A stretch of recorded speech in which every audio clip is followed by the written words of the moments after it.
अस्सलाम वालेकुम, मैं हूं रेहान तारिक और आप देख रहे हैं दस्तक। तहरीक इंसाफ ये दावा करती आई है कि हुकूमत की जानिब से बानी पीटीआई के हाउस अरेस्ट होने की पेशकश की गई और अब ऐसा लग रहा है कि जैसे इन दावों में सदाकत जरूर है, क्योंकि अब हुकूमत की जानिब से ये इशारे दिए जा रहे हैं कि जरूरत पड़ने पर बानी पीटीआई को अडियाला जेल से मुंतकिल किया जा सकता है, जिसका मतलब ये हुआ कि पसे पर्दा कोई हलचल जरूर हो रही है। वज़ीर आज़म के सियासी मुशीर राना सनाउल्लाह कहते हैं कि बानी पीटीआई को सेहत के मसाइल की वजह से कहीं मुंतकिल करने के इम्कानात हो सकते हैं। अब हुकूमत के रवैये में बानी पीटीआई को लेकर बड़ी लचक नजर आ रही है, लेकिन सवाल यह है कि बानी पीटीआई को अडियाला जेल से कहाँ मुंतकिल किया जाएगा और बानी पीटीआई किन शराइत पर अडियाला जेल से मुंतकिल होने पर रजामंद भी होंगे, क्योंकि बानी पीटीआई तो गैर मशरूत तौर पर जेल से बाहर आने की बात कर रहे हैं। बनी गाला वो हाउस अरेस्ट होने को तैयार नहीं है।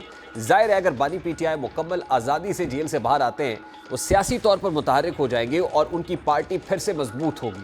वो हुकूमत और इदारों पर फिर से दबाव बढ़ाएंगे, वो नए इंतखाबात का मुतालबा करेंगे, जो किसी सूरत हुकूमत के लिए काबिल कबूल नहीं होगा। तो फिर सवाल यह है कि हुकूमत जेल से मुंतकिली किन टर्म्स एंड कंडीशंस पर करेगी। सबसे अहम बात तो यह है कि 9 मई पर इदारों के तहफ़्फ़ुज़ात हैं और बानी पीटीआई का नाम भी इस केस में आता है, और ऐसे में हुकूमत अगर बानी पीटीआई को रिलीफ देने जा रही है तो ज़रूर उसको पसे पर्दा ग्रीन सिग्नल होगा, क्योंकि आम तासुर तो यही है कि हुकूमत अकेले कोई फ़ैसला नहीं कर सकती। और वैसे भी हुकूमत की मुज़ाकराती कमेटी पर तो ये सवाल उठ रहा है कि वो बेइख्तियार है। असल इख्तियार मुक़्तदरा के पास है। हुकूमती नुमाइंदे भी इस बात का किसी हद तक एतराफ़ करते हुए नज़र आते हैं।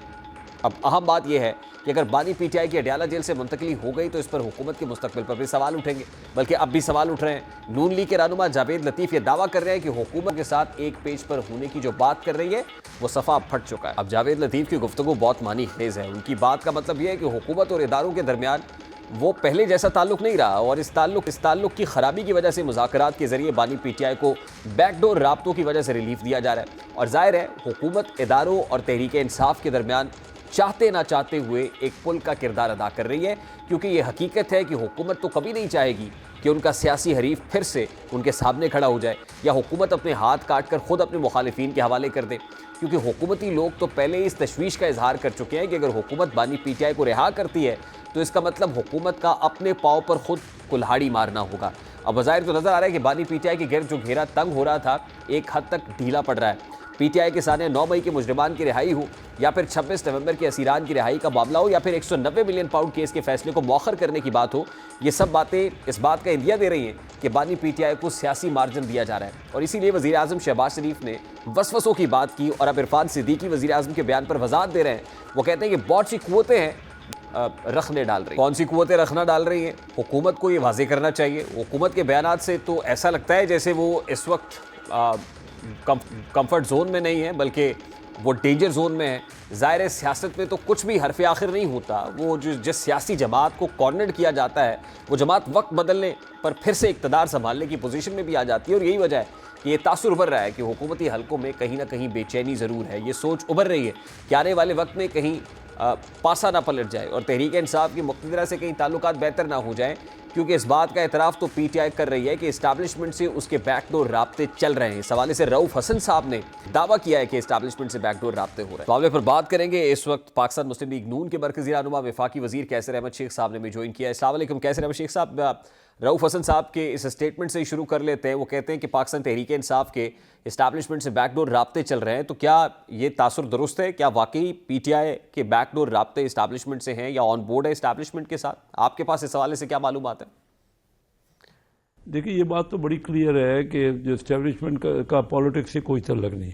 पॉलिटिक्स तो करनी है पॉलिटिकल पार्टियों ने, लेकिन मुल्क की क्योंकि बड़ी अहमियत होती है इस्टेब्लिशमेंट की, और सिर्फ पॉलिटिक्स तो नहीं है ना मुल्क में, उसके डिफेंस के भी हमारे मामलात हैं, हमारे और जो पेचीदा मामलात हैं जिसका तल्लक पूरी मुल्क की सलामती से और मुल्क के तफर से और जो कुछ हो रहा है पाकिस्तान में उन हालात की इंफॉर्मेशन से होता है।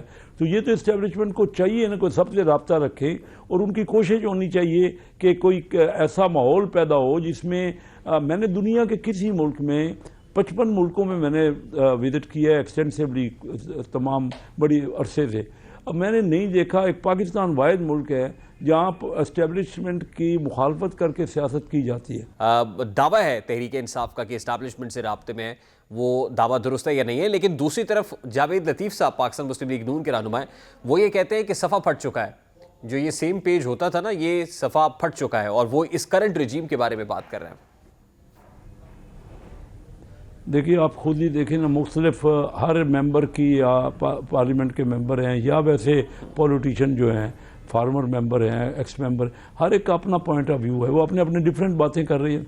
मैं तो ख्वाहिशमंद हूँ, मेरी तो मैं हमेशा ख्वाहिश करता हूँ कि इस्टेब्लिशमेंट सब पार्टियों के साथ अच्छे तल्लुकात रखे, किसी की दुश्मनी या मुखालफत नहीं किसी पार्टी के साथ ना इस्टेब्लिशमेंट को रखनी चाहिए, ना किसी पार्टी को रखनी चाहिए। हम सब पाकिस्तानी हैं, पाकिस्तान के मफाद में हमने काम करना है, मिलजुल के काम होगा। जहाँ तक आप मुझे कह रहे हैं कि मैं किसी, देखिए मैं यकीन आपको दिला रहा हूँ कि रियली मुझे किसी किस्म की कोई इन्फॉर्मेशन किसी जगह से नहीं है। अब आपके मीडिया से जो मालूमात मिलती है, हम वही बात हमारे जिस भी लेवल पे मैं, क्योंकि कैबिनेट में अगर कोई डिस्कस हुआ होता ना तो ज़रूर मैं आपसे खुल के बात करता, मैं कोई बात छुपाने के फेवर में नहीं हूँ। लेकिन मुज़ाकराती कमेटी में जो लोग हैं वो तो आपसे राब्ते में होंगे। मैं देखिए ना, मुज़ाकराती कमेटी में तो जो बयान दे देते हैं वही बात है। और कोई, मैं कराची बैठा हूँ, ज़्यादातर रहता हूँ, या इस्लामाबाद अपने दफ्तर में अपने कामों में होता हूँ, तो ये कोई ना इतना कोई, देखिए ना मेरी ख्वाहिश है, मेरी अर्ज है कि पाकिस्तान में जब तक पाकिस्तान में हम सब मिल के यूनिटी से कम अज़ कम कोई ना कोई मिनिमम एजेंडा बनाएंगे, कोई ना कोई चार्टर ऑफ इकानमी करेंगे, तो पाकिस्तान तो तरक्की करना मुश्किल हो रहा है ना। हमारे 24-25 करोड़ लोग हैं, लेकिन उसके लिए हुकूमत का बाइख्तियार होना बहुत ज़रूरी है ना। अब आप स्टेटमेंट ही आपके सामने रख देता हूँ। इरफान सिद्दीकी साहब जो इस वक्त मुज़ाकराती कमेटी का हिस्सा हैं, वो ये कहते हैं कि देखिए हमने ये कमिटमेंट कराई थी पाकिस्तान तहरीक इंसाफ को कि बानी पीटीआई से उनकी मुलाकात कराएंगे, मुज़ाकराती कमेटी की मुलाकात होगी, लेकिन नहीं हो सकी। तो बेबसी का इजहार तो खुद हुकूमत कर रही है ना। तो सवाल तो पूछना ज़ाहिर है, आप फेडरल मिनिस्टर है, कैबिनेट का हिस्सा है, हुकूमत आपकी है, ये सवाल आपसे नहीं पूछेंगे तो किससे पूछेंगे कि हुकूमत इतनी बेबस क्यों है, या आप कंट्रोल किसी और के हाथ में है क्या? नहीं, हुकूमत बेबस नहीं है, हुकूमत बिल्कुल बाख्तियार है और हुकूमत ही मुज़ाकरात कर रही है। और दूसरी बात यह है कि हुकूमत ने उनको कहा कि अपनी जो भी आपकी कंडीशन है वो मैं इन राइटिंग दें। देखिए किसी भी मुज़ाकरात में पहली बात तो है कि मैं मुज़ाकरात के फेवर में हूँ, मैं समझता हूँ कि इस मुज़ाकरात का कोई नतीजा निकलेगा, और जो हमने कहा है देखिए ग्रेजुअली निकलेगा ना, एकदम हर चीज़ नहीं हो सकती, इसको टाइम चाहिए। बड़े अरसे से इख्तलाफात चल रहे थे, इतनी बड़ी बात है, हम बार बार हज़ारों बार हम कहते रहे पिछले 10 साल से कि आप बैठिए और मिलजुल के मसले का हल निकालें। अगर बैठे हैं, दोनों तरफ से मुज़ाकरात हो रहे हैं, तो एक बड़ी खुशाइन बात है। अब हमें उसको हर सूरत में कामयाब बनाना है, और मैं एश्योर करता हूँ आपको कि इसमें कामयाबी होगी। अगर कोई ये कहता है ना कि इसमें कोई रुकावट होगी या कोई खलल होगा, नहीं, हमें किसी न किसी, देखिए हर चीज़ तो इत्तेफाक नहीं हो सकता ना, लेकिन अपना दर्जा बदर्जा इत्तेफाक होगा। और असम्बली में भी हम डिबेट कर सकते हैं, बाहर वहाँ मुज़ाकरात भी हो रहे हैं, तो एक अच्छा खुशहाली बात है। फिर अब ये बात मुज़ाकरात कामयाब होंगे और 100% होंगे, तो क्या फिर आप इमरान खान की रिहाई के लिए तैयार हैं? अंडर ट्रायल कैदियों की रिहाई के लिए तैयार हैं? 26 नवंबर और 9 मई पे जुडिशल इंक्वायरी कराने के लिए तैयार हैं? देखिए ये उनके मुतालबात हैं, हम उन पे गौर कर रहे हैं। कहीं वो लचक दिखाएंगे, कहीं हम लचक दिखाएंगे। मैं तो कह रहा हूँ कि दोनों पार्टियों को लचक दिखानी है। और मुज़ाकरात में आपसे कह रहा हूँ, हमारा मुल्क है, वो भी हमारे लोग हैं, हम भी इलेक्टेड हैं, वो भी इलेक्टेड हैं, सारे पाकिस्तान की फलाह बेहतरी, लोगों की बेहतरी चाहते हैं। श्योरली कामयाब होंगे, लचक दोनों तरफ से होगी। मैं इस पोजीशन में नहीं हूँ आपसे कहूँ कि ये हो जाएगा और वो हो जाएगा। यही तो मुज़ाकरात हो रहे हैं। इंशाल्लाह चंद दिनों में मुज़ाकरात का नतीजा निकलेगा, पहले से बहुत बेहतर माहौल होगा, क्योंकि मुज़ाकरात के बगैर सेकेंड वर्ल्ड वार हो गई, इससे बड़ी जंग तो नहीं हो सकती ना। तो वो हो गई तो फिर मुज़ाकरात ही हुए ना, और कोई हल तो नहीं निकला। पाकिस्तान इंडिया की जंगें हुई तो क्या हमने मुज़ाकरात नहीं किए? मुज़ाकरात के टेबल पे बैठ के हल निकला ना। उसका हल से मुराद किसी जगह बैठ के नहीं। शेख साहब लास्टली ये बता दें कि पीटीआई का रवैया माजी के रवैये से बिल्कुल मुख्तलिफ है, वो लचक का मुजाहरा कर रहे हैं, लेकिन अब लगता है कि हुकूमत बड़ी रिजिड है, हुकूमत में अब वो फ्लेक्सिबिलिटी नहीं है जिसका पहले वो दावा किया करती थी। नहीं, हुकूमत पीटीआई का अगर रवैया लचकदार है तो ये खुशहाल बात है। हम उनका मैं तो इस बात पे उनका शुक्रिया करता हूँ। और मैं हुकूमत को की तरफ से भी आपको यकीन दहानी कराता हूँ, हुकूमत तो पहले दिन से यही चाह रही है कि हमारा मुल्क आगे बढ़े और मुल्क के कोई मसाइल का हल निकले। आज से 10-11 साल पहले 2014 में जब अपोजिशन में हम थे तो बार बार हमको वाला का हुकूमत को उस वक्त चाहिए था। हम कह रहे थे अपोजिशन में, हर कोई हमारा पूरे लीडर तमाम पार्टी ये कह रही थी, मियाँ शहबाज शरीफ साहब, बिलावल भुट्टो जरदारी साहब, हम अपनी अपनी जगह ये कि आइए और बैठिए और कोई मसले हैं तो हल। और ये देखिए ये खामखा इसको इतना आज देखिए आज को मानना पड़ा ना उनको। अगर वो इतना डिले ना करते तो आज से पहले वो फ़ायदे में रहते काफ़ी। और लचक के बगैर कोई मुज़ाकरात कामयाब नहीं होते। हम अपने लोग हैं, पाकिस्तानी हैं, हमें आता है, पॉलिटिशियन के पास आर्ट होता है सुलझाने का। हम कोई उलझाने वाले नहीं हैं, हम सुलझाने वाले लोग हैं और हम सॉर्ट आउट करेंगे। हमें तरीके आते हैं जिसमें ऑनरेबली तरीके से सबकी इज्जत के साथ और वक़ार के साथ हम मुल्क को आगे बढ़ाएं और बेहतरी के लिए जो फैसले हैं, फ़र्ज़ कीजिए कोर्टों के पास, वो तो कोर्टों ने फैसले करने हैं जो हमारे इख्तियार में नहीं है। जहाँ तक हुकूमत का इख्तियार है, जो कुछ हम लाजमी लचक दिखाएंगे। और अगर फ़र्ज़ करो नहीं आ रही तो मैं भी ज़ोर दूंगा अपने दोस्तों के पास कि हमें कोशिश करनी चाहिए। देखिए एक दूसरे के साथ तावन करके होता है, एक दूसरे के साथ मोहब्बत से अगर बात होगी तो बेहतर होगी। बहुत बहुत शुक्रिया कैसर अहमद शेख साहब। तहरीक इंसाफ एक तरफ सियासी तौर पे अपनी बका की जंग लड़ रही है तो वहीं पर इसको अंदरूनी जंग का भी सामना करना पड़ रहा है। पीटीआई में इस वक्त धड़ेबंदी वाज़े नजर आ रही है। पार्टी रहनुमाओं के मुतज़ाद बयानात पार्टी की तकसीम को दिन ब दिन गहरा कर रहे हैं। पहले शेर अफजल मरवत और बैरिस्टर गौहर में इख्तलाफात सामने आए, फिर इसी तरह मुशर्रफ बीबी और अली अमीन गंडापुर में भी इख्तलाफात की खबरें गर्म रही और अब इसी तरह एक बार फिर शेर अफजल मरवत और सलमान अकरम राजा के दरमियान भी तनाव की कैफियत पाई जा रही है। दोनों रहनुमा एक दूसरे पर लफ्जी गोलाबारी कर रहे हैं। बुनियादी तौर पर दोनों रहनुमाओं में बानी पीटीआई की हुकूमत से मुज़ाकरात से मुताल्लिक बयान पर इख्तलाफ हुआ है। शेर अफजल मरवत ने गुज़श्ता रोज़ कहा था कि बानी पीटीआई ने कहा है कि अगर मुज़ाकराती कमेटी से मेरी मुलाकात नहीं भी कराई गई, मुज़ाकरात का तीसरा और चौथा दौर तब भी जारी रखेंगे। शेर अफजल मरवत ने क्या कहा था, जरा सबसे पहले उसकी एक झलक आपके सामने रखता है। तो जो अना का मसला हुकूमत ने बनाया था कि जी तहरीरी तौर पे दे, खान साहब ने कहा ये कोई मसला ही नहीं है। जब पूरी कौम को बता दिया कि ये हमारे मुतालबे हैं तो तहरीरी तौर पे देने में हमें कोई हर्ज नहीं है। और दूसरा खान साहब ने ये भी कहा कि अगर मुझसे मुलाकात नहीं कराने देते हैं पीटीआई की टीम को, कोई ज़रूरत नहीं है कि हम इसको भी अना का मसला बना दें, बेशक थर्ड सेशन या चौथा सेशन भी कर लें। सलमान अकरम राजा के बकौल बैरिस्टर गौहर की बानी पीटीआई से मुलाकात हुई, जिसमें उन्होंने ये बात कही कि अगर मुज़ाकराती टीम की मुझसे मुलाकात नहीं होती तो तब भी हुकूमत से मुज़ाकरात का तीसरा और अगला दौर ज़रूर करेंगे और इसमें मुतालिबात मनवाएंगे और मुतालिबात मानने की सूरत में मुज़ाकरात का चौथा दौर किया जाएगा। यानी सलमान अकरम राजा के बकौल शेर अफजल मरवत ने बानी पीटीआई के बयान को अपनी मर्जी के मुताबिक जो है वो स्टेट किया है। सलमान अकरम राजा का शेर अफजल मरवत पर हमला करने की देर थी कि जवाब में शेर अफजल मरवत ने सलमान अकरम राजा के पीटीआई सेक्रेटरी जनरलशिप पर ही सवाल उठा दिया है कि वो जो इंतखाब हुआ है वो ठीक नहीं। शेर अफजल मरवत कहते हैं कि सलमान अकरम राजा पार्टी आइन के मुताबिक सेक्रेटरी जनरल है ही नहीं। पीटीआई की अंदरूनी तकसीम एक बुनियादी वजह है जिसकी वजह से आज तक बानी पीटीआई जेल से रिहा नहीं हो सके, क्योंकि पार्टी के अंदर बहुत से ऐसे रहनुमाओं का ख्याल है कि पार्टी के अंदर कुछ ऐसे लोग मौजूद हैं जो ये नहीं चाहते कि बानी पीटीआई जेल की सलाखों से बाहर आए। सारे मामले पर बात करेंगे। इस वक्त पाकिस्तान तहरीक इंसाफ के रहनुमा अली बुखारी साहब ने भी ज्वाइन किया। अस्सलाम वालेकुम अली बुखारी साहब, बहुत बहुत शुक्रिया आपके वक्त के लिए। सबसे पहले तो मुझे ये बता दीजिए कि पाकिस्तान तहरीक इंसाफ की प्रिंसिपल पोजीशन है क्या, यानी पीटीआई की मुज़ाकराती टीम की इमरान खान से मुलाकात नहीं कराई जाती तो क्या मुज़ाकरात जारी रखेंगे या मुज़ाकरात डिस्कनेक्ट कर देंगे? बिस्मिल्लाहिर्रहमानिर्रहीम, बहुत शुक्रिया जी।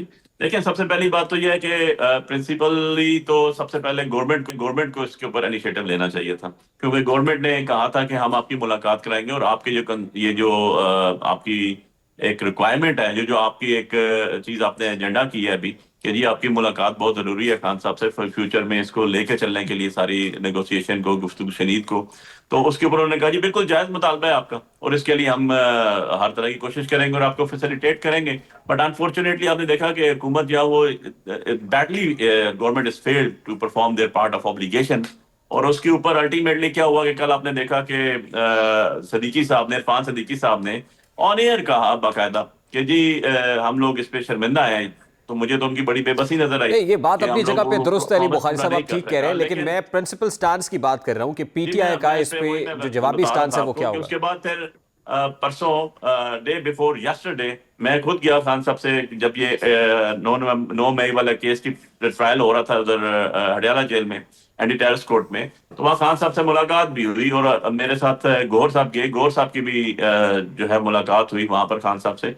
और जब वो बाहर निकले तो मैंने उनसे पूछा कि जी अब हमारी कमेटी की मुलाकात तो हो नहीं रही।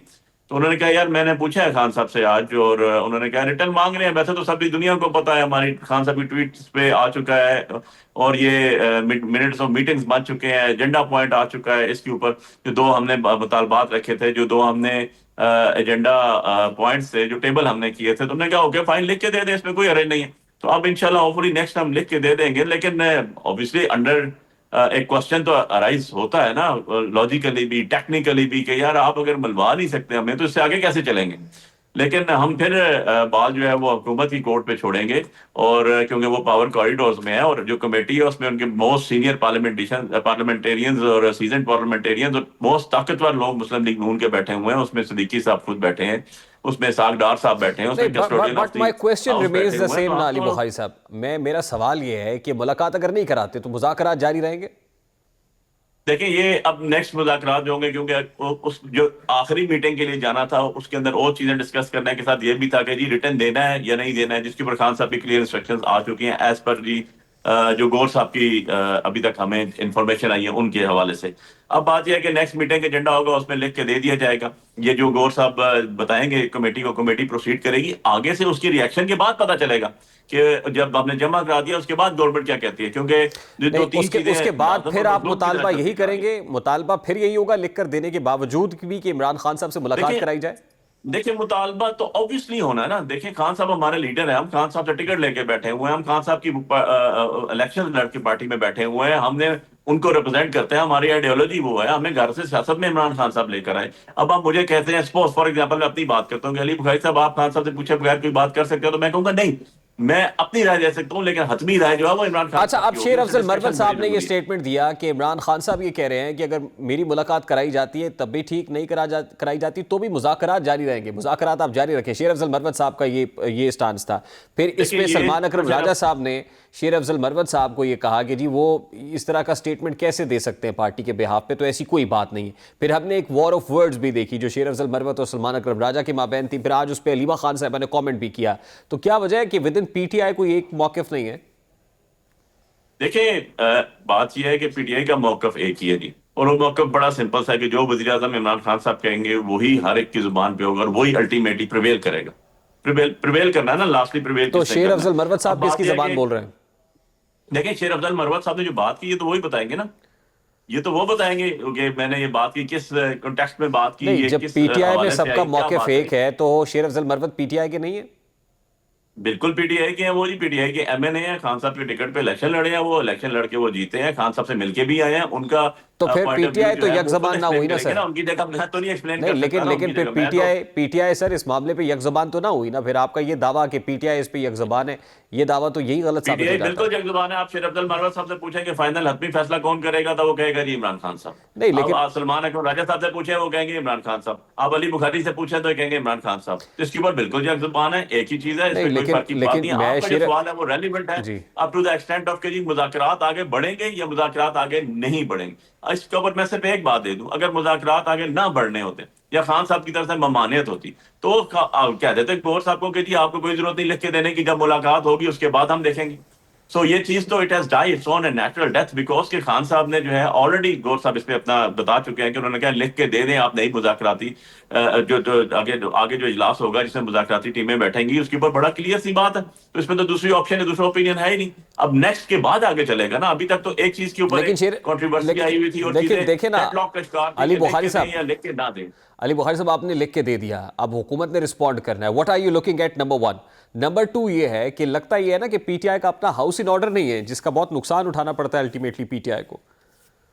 नहीं, let me correct you first जी। मेरा ख्याल है कि ये क्वेश्चन अगर आप गवर्नमेंट कॉरिडोर से पूछे ना तो बहुत बेहतर होता।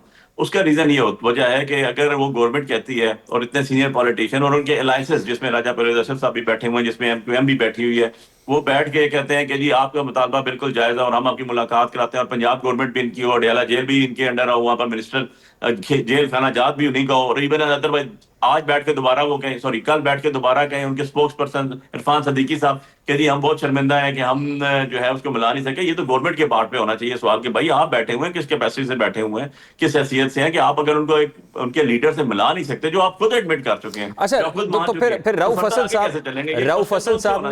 हसन साहब ने ये स्टेटमेंट दिया कि हम एस्टैब्लिशमेंट के साथ ऑन बोर्ड हैं और हमारी एस्टैब्लिशमेंट से बातचीत हो रही है। ये दावा दुरुस्त है रऊफ हसन साहब का?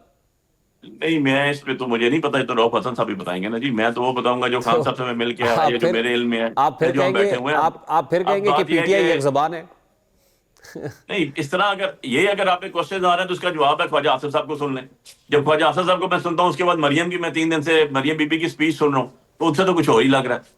ठीक है ना, इस तरह तो नहीं होता ना। एक होती है आपकी जो कमेटी बनी हुई है, उनके पार्ट में किसी की तरफ से कोई अगर बात आई है तो आप मुझे कहेंगे कि ये कमेटी में 7 रुकन बैठे हैं, ये 8 बैठे हैं, ये 6 बैठे हैं, इन्होंने ये बात कही है, ठीक है। या आप कहेंगे डायरेक्टली ट्वीट आती है, इमरान खान साहब अगर जर्नलिस्ट से बात करते हैं उसके अंदर कोई ऐसी बात है तो आप मुझे बात करें। आपकी मालूमात क्या कहती हैं कि अब पीटीआई एस्टैब्लिशमेंट के साथ ऑन बोर्ड है इस मामले पे? देखिए जी, हमने तो बड़ी मारें खाई हैं। हम लोग तो, हमारे पास तो लुटाने के लिए हो रहा है, बचा कोई नहीं। इसलिए हम तो अगर मुतालबात माने जाते हैं, आगे चलते हैं, ठीक है, नहीं तो हम फिर रोडों पे आ सकते हैं। हम फिर और फर्दर आगे प्रोटेस्ट, जो हमारा पीसफुल राइट है, उसकी तरफ भी आ सकते हैं। ये चीजें गवर्नमेंट के सोचने की होती है। गवर्नमेंट पावर कॉरिडोर इस्तेमाल कर रही होती है। गवर्नमेंट का काम होता है कि वो चीजों को सोल्यूशन की तरफ लेके जाए, क्योंकि सारा बर्डन उनके ऊपर है, उनके शोल्डर्स के ऊपर है। और मुल्क को इकोनॉमी हो या मुल्क हर लिहाज से हो, उनको लेके चलने का जो सारा के सारा दारोमदार है वो गवर्नमेंट के ऊपर है। मैं इसी तरफ आना चाह रहा हूँ ना कि वो हुकूमत जिसकी लेजिटिमेसी को आप मानते नहीं, फॉर्म 47 की गवर्नमेंट कहते हैं, लेकिन अब आप क्या इतने बेबस हैं कि इसी हुकूमत से उम्मीद लगाए बैठे हैं, इसी हुकूमत की तरफ देख रहे हैं? क्या फ्रस्ट्रेट हो गई पीटीआई बहुत ज्यादा? जी बिल्कुल, फ्रस्ट्रेशन की कोई बात नहीं है जी। और हमारे जितने भी केसेस हैं वो सारे के सारे पेंडिंग पड़े हुए हैं ट्रिब्यूनल में, कोई भी विड्रॉ नहीं हुआ, सारे के सारे वहीं हैं। हमने एजेंडे के अंदर 2 चीजें डाली और वो प्रायोरिटी पे डाली। क्यों डाली, उसकी वजह ये भी है क्योंकि सारे के सारा आपके मीडिया समेत सारे के सारा मीडिया जो है वो 9 मई को जब शुरू करता है तो पीटीआई से शुरू करता है, हमारे लीडर इमरान खान साहब से, और हमारे छोटे बच्चे जो विनाइल के अंदर जो है वहां तक चला जाता है। 26 नवंबर को जो वाकया हुआ, हमारे लोग शहीद हुए, कभी किसी की वीडियोस आपके टीवी चैनल पे नहीं चली। आप आज भी टीवी पे बैठ के इमरान खान साहब की जगह बानी पीटीआई का नाम ले रहे हैं। जब हमने कहा कि जुडिशियल कमीशन बना दें, ताकि हम तो कहते हैं फॉल्स फ्लैग ऑपरेशन है, हम तो कहते हैं कि हमारे बंदे शहीद हुए, हमारे बंदे मारे हैं, हमारे बंदे लापता हैं, आप कुछ और कह रहे हैं, तो इसको सोल्यूशन क्या निकलेगा? इसका सोल्यूशन का बेस्ट तरीका यह है कि पाकिस्तान की सबसे बड़ी अदालत को ले आए और उसके सबसे सीनियर 3 जजेस को ले आए जो 25 करोड़ आवाम को रिप्रेजेंट कर रहे हैं जुडिशियल सिस्टम के अंदर। 25 करोड़ आवाम के लोगों के केसेस सुन रहे हैं कि ले उन्हें बता दें जी हम गुनाहगार हैं तो हम सजायाब होंगे, अगर हम गुनाहगार नहीं है तो हमारे ऊपर से ये जो लोग अंदर बेगुनाह इतने अरसे से अंदर पड़े हुए हैं इनको बाहर निकाला जाए। बहुत बहुत शुक्रिया। इंटरनेट की सुस्त रवि पर हुकूमत तनकीद की जद में है। हुकूमत ये दावा कर रही है कि वो इंटरनेट की स्पीड को बेहतर बनाने के लिए इकदाम कर रही है। हुकूमत ने इंटरनेट की तेज़ तरीन फराहमी वाली कंपनी स्टारलिंक को भी रजिस्टर कर लिया है, जिसके बाद तो ये तवक्को जाहिर की जा रही है कि इंटरनेट की सुस्त रवि और सोशल मीडिया ऐप्स में खलल दूर हो जाएगा। लेकिन फिलहाल इंटरनेट की बंदिश से सारिफीन और फ्रीलांसर्स को शदीद मुश्किलात का सामना करना पड़ रहा है। इंटरनेट की सुस्त रवि की एक वजह ज़ेर समंदर submarine cable Asia Africa Europe 1 की जो फ़नी ख़राबी है वो बताई जा रही है और इसकी मरम्मत पर पीटीसीएल हाथ खड़े करता नज़र आ रहा है। पीटीसीएल का कहना है कि मरीन केबल की मरम्मत के लिए कोई टाइम फ्रेम नहीं दिया जा सकता, यानी इंटरनेट कितनी देर तक स्लो रहता है इसका अंदाज़ा भी नहीं लगाया जा सकता। अब हुकूमत की जानिब से वक्फे से इंटरनेट की बंदिश पर सफाइयाँ दी जा रही हैं। जैसा कि एहसन इकबाल कहते हैं कि हर मुल्क के लिए लाजिम है कि वो अपनी साइबर सिक्योरिटी पर तवज्जो दें। कुछ मसाइल का सामना है जो 3-4 महीने के अंदर हल हो जाएंगे। 3-4 महीने की बात कर रहे हैं और तकरीबन 5-6 महीने से तो हम ये सुनते चले आ रहे हैं कि अगले 3-4 महीने के अंदर ये फिक्स हो जाएगा। 1 साल से ज़ायद का अरसा गुजर चुका है, लेकिन इंटरनेट की रफ्तार बेहतर नहीं हो सकी। ऐसे में सारिफीन ये सवाल तो उठाएंगे कि इंटरनेट का मसला मौजूदा हुकूमत के दौर में ठीक भी हो सकेगा या नहीं हो सकेगा। बहरहाल सवाल तो इंटरनेट वाईफाई पर भी उठ रहा है और ये सवाल खुद हुकूमत उठा रही है। इसके मुताबिक हुकूमत ने वाईफाई नेटवर्क्स को किसी तरह से गैर महफूज करार दे दिया है और इस हवाले से नेशनल इंफॉर्मेशन टेक्नोलॉजी बोर्ड ने तमाम इदारों को वायरलेस नेटवर्क्स के बारे में सिक्योरिटी थ्रेट से मुताल्लिक एडवाइजरी जारी कर दी है। एडवाइजरी में वाईफाई नेटवर्क्स के इस्तेमाल में दरपेश साइबर सिक्योरिटी खतरात और हिफाजती तदाबीर बारे आगाह करते हुए तमाम इदारों से कहा गया है कि वाईफाई इस्तेमाल करते वक्त हिफाजती तदाबीर इख्तियार करें। और एडवाइजरी के मुताबिक साइबर सिक्योरिटी खतरात के तनाजुर में ये बात वाज़ेह हो चुकी है कि डिफ़ॉल्ट सिक्योरिटी जो कैटेगरीज़ हैं वो ऑप्शंस और सारिफिन की आगाही की कमी की वजह से बदनीयती पर मबनी अफराद नेटवर्क को एक्सप्लॉइट करते हैं। वो सिस्टम्स तक जो मुस्तकिल रसाई है वो हासिल कर लेते हैं और अब हुकूमत इंटरनेट पर फायरवॉल लगाने की ये दलील दे रही है ताकि सिक्योरिटी जो थ्रेट है, जो साइबर सिक्योरिटी थ्रेट है, उससे निपटा जा सके। बहरहाल हुकूमत को चाहिए कि वो इंटरनेट की रफ्तार को बेहतर बनाने के लिए फौरी तौर पर इक़दाम के सारिफ को इंटरनेट इस्तेमाल करने में मज़ीद दुश्वारियों का सामना ना करना पड़े। इंसान जिंदा रहते हुए तो बहुत से दुखों का सामना करता है, मगर मौत के साथ ही सारे गम ख़त्म हो जाते हैं। लेकिन अब मौत के बाद भी चैन मिलना मुश्किल हो गया है क्योंकि अब कराची के तमाम रजिस्टर्ड कब्रिस्तानों में कब्र का रेट 14,300 रुपये मुकर्रर कर दिया गया है और इस हवाले से बैनर्स भी आवेज़ा कर दिए गए हैं। अब सिंध हुकूमत के बकौल इक़दाम इसलिए उठाया गया है ताकि शहर के मुख्तलिफ कब्रिस्तानों में माफिया के कारिंदों की जानिब से जो शहरियों से इजाफी रकम वसूल की जा रही थी उसका सद्देबाब हो सके, वो सिलसिला बंद हो सके। लेकिन सवाल ये है कि वो गरीब तबका जो 14,000 रुपये देने की भी इस्तिताअत नहीं रखता है, वो तो एक कब्र भी अफोर्ड नहीं कर सकता। यानी गरीब को तो पहले 2 वक्त की रोटी पूरी करने की फ़िक्र खाई जा रही थी, अब उसको ये फ़िक्र भी लाक हो गई है कि वो मरने की सूरत में कब्र का इंतज़ाम कैसे करेगा। बहादुर शाह ज़फ़र ने क्या खूब कहा था ना कि कितना है बदनसीब ज़फ़र दफन के लिए 2 गज़ ज़मीन भी ना मिली कुएं यार में। तो ये सूरत हाल है और इसी कंटेम्प्रेरी टाइम्स के अंदर किसी पॉलिटिकल पर्सनालिटी के अल्फाज में देखा जाए तो वो ये कहते थे ना कि सुकून तो कब्र में है, लेकिन अनफॉर्चुनेटली वो सुकून कब्र में भी मैसर नहीं है। प्रोग्राम का वक्त अपने इख्तिताम को पहुँचे। आपसे मुलाकात होगी इंशाअल्लाह अगले हफ्ते। अपना रखिए ख्याल। अल्लाह हाफ़िज़।